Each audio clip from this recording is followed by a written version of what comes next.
শুরুতে জানিয়ে দেব সাবেক তথ্য প্রতিমন্ত্রী মোহাম্মদ এ আরাফাত আটক। জানিয়ে দেব আদালত চত্বরে ইনুকে জুতা নিক্ষেপ ও ডিম নিক্ষেপ। এছাড়া রয়েছে সচিবালয়ে হামলাকারীরা ছাত্রলীগ যুবলীগের ক্যাডার, বলছেন মেজর হাফিজ। সর্বশেষ জানিয়ে দেব অভিন্ন নদের পানির হিস্সা আদায় আন্তর্জাতিক আদালতে যেতে হবে, বলছে 12 দলীয় জোট। সাবেক তথ্য প্রতিমন্ত্রী মোহাম্মদ এ আরাফাত আটক। সাবেক তথ্য প্রতিমন্ত্রী মোহাম্মদ এ আরাফাত আটক হয়েছেন। মঙ্গলবার তাকে গুলশান থেকে আটক করা হয় বলে ডিএমপির একটি বিশেষ সূত্রে জানা গেছে।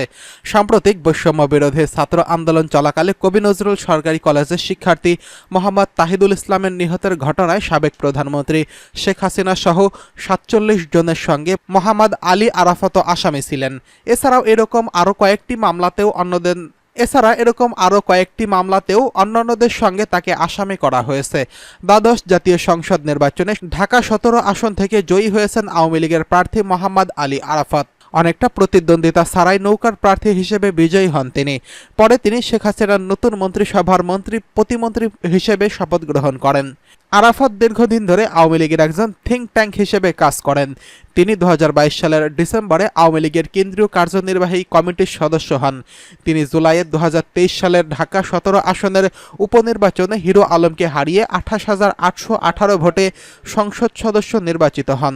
মোহাম্মদ আলী আরাফাত একজন শিক্ষাবিদ। তিনি কানাডিয়ান ইউনিভার্সিটি অব বাংলাদেশের স্ট্র্যাটেজিক ম্যানেজমেন্ট ও নীতি বিভাগের অধ্যাপক এবং সুচিন্তা ফাউন্ডেশনের চেয়ারম্যান। তিনি বাংলাদেশের অর্থনৈতিক উন্নয়ন ও চ্যালেঞ্জ, ট্রানজিট এবং কানেক্টিভিটি, বিদ্যুৎ খাতের জন্য উপযুক্ত নীতি, যুদ্ধ অপরাধের বিচার, বাংলাদেশের রাজনৈতিক উন্নয়ন এবং গণতন্ত্র ইত্যাদির মতো বিভিন্ন বিষয়ে জাতীয় ও আন্তর্জাতিক মিডিয়াতে অনেক নিবন্ধ লিখেছেন। গত কয়েক বছর ধরে রাজনীতিতে সক্রিয় হয়েছিলেন মোহাম্মদ আলী আরাফাত। শেখ হাসিনা নতুন মন্ত্রিসভায় তথ্য প্রতিমন্ত্রীর দায়িত্ব পাওয়ার পর থেকে রাষ্ট্রের বিভিন্ন বিষয়ে ব্রিফ করেছিলেন তিনি।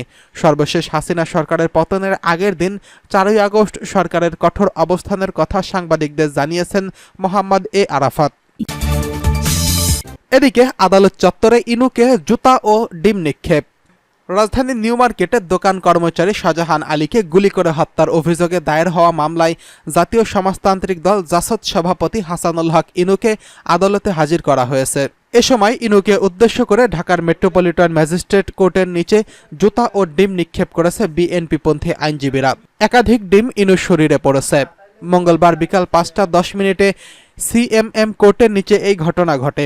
এ সময় আইনজীবীরা ইনুর গায়ের চামড়া তুলে নেব আমরা, ফাঁসি চাই, ফাঁসি চাই, খুনি ইনুর ফাঁসি চাই বলে বিভিন্ন স্লোগান দেন।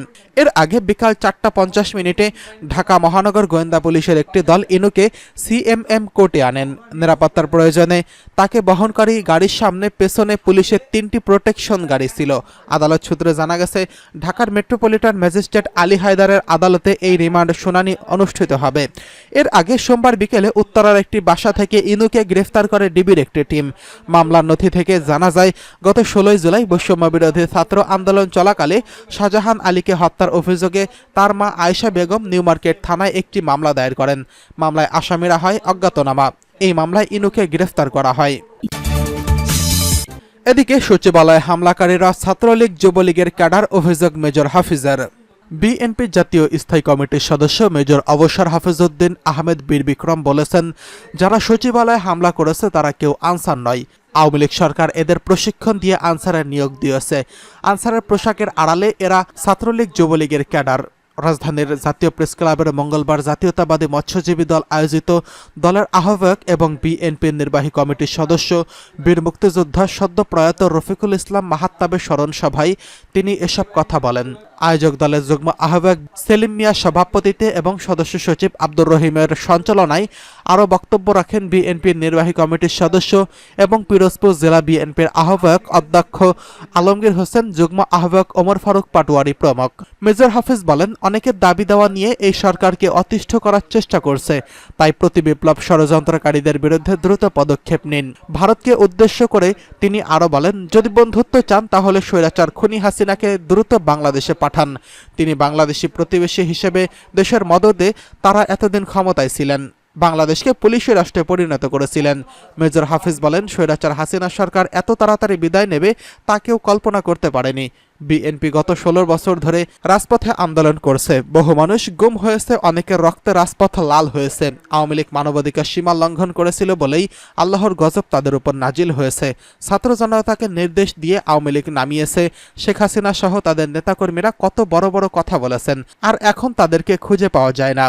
ছাত্র জনতাকে হত্যা করে আওয়ামী লীগ পালিয়ে গেছে মন্তব্য করে তিনি বলেন, সেনানিবাসে ৫ জন বিচারপতি সহ ৬২২ জন কারা আশ্রয় রয়েছেন। কারা কারা আশ্রয় নিয়েছেন তাদের নাম তালিকা প্রকাশ করুন। অন্যায় করেছে বলেই তারা পালিয়েছে, কারণ সেনানিবাসে কোনো দুর্বৃত্তদের জায়গা হতে পারে না। স্বৈরাচার সরকার উৎখাতে সেনাবাহিনীর সহায়তায় এবং ভূমিকায় আমাদেরকে আরও ধন্যবাদ জানাচ্ছি।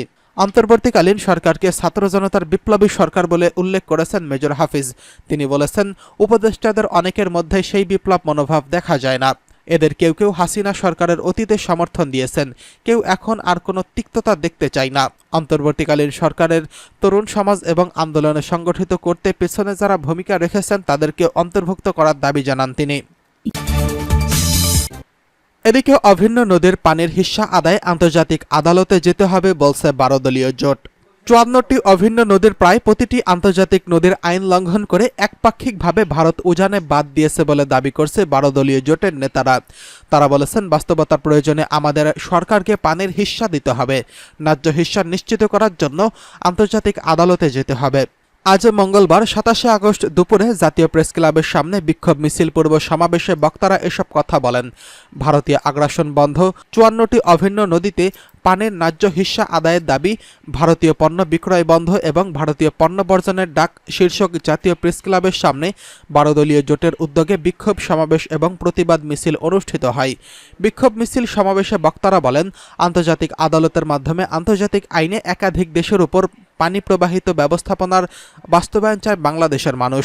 নেতারা বন্যা দুর্গত মানুষের পাশে স্বতঃস্ফূর্তভাবে ছাত্র জনতা এবং সব পেশার মানুষকে এগিয়ে আসার জন্য অভিনন্দন জানান। তারা বলেন, বাংলাদেশ যখন জেগে উঠেছে, কোনো বাধায় এবং কোনো সমস্যায় এই জাতিকে আর দমিয়ে রাখতে পারবে না। জোটের নেতারা আরও বলেন, ভারত অভিন্ন নদীতে বাঁধ দেওয়ার কারণে খরার সময় বাঁধগুলো একতরফাভাবে পানি আটকে দেয় এবং তার নিজ দেশের বিভিন্ন স্থানে সেই পানি দিয়ে সেচ কাজে ব্যবহার করে। ফলে বাংলাদেশের কৃষকরা খরার মৌসুমে পানির অভাবে সেচ কার্য সম্পাদন করে কৃষিকাজ করতে পারে না। ভারত কর্তৃক প্রাকৃতিকভাবে চলমান নদী প্রবাহকে ভিন্ন খাতে প্রবাহিত করার ফলে বাংলাদেশের মরুকরণ প্রক্রিয়া শুরু হয়েছে। ছাত্র জনতার আন্দোলনে নিহত ও আহতদের প্রতি শ্রদ্ধা জানিয়ে বক্তারা বলেন, অন্তর্বর্তীকালীন সরকারের প্রধান উপদেষ্টা ডক্টর মোহাম্মদ ইউনূস গত রোববার জাতির উদ্দেশ্যে যে ভাষণ দিয়েছেন তাকে স্বাগত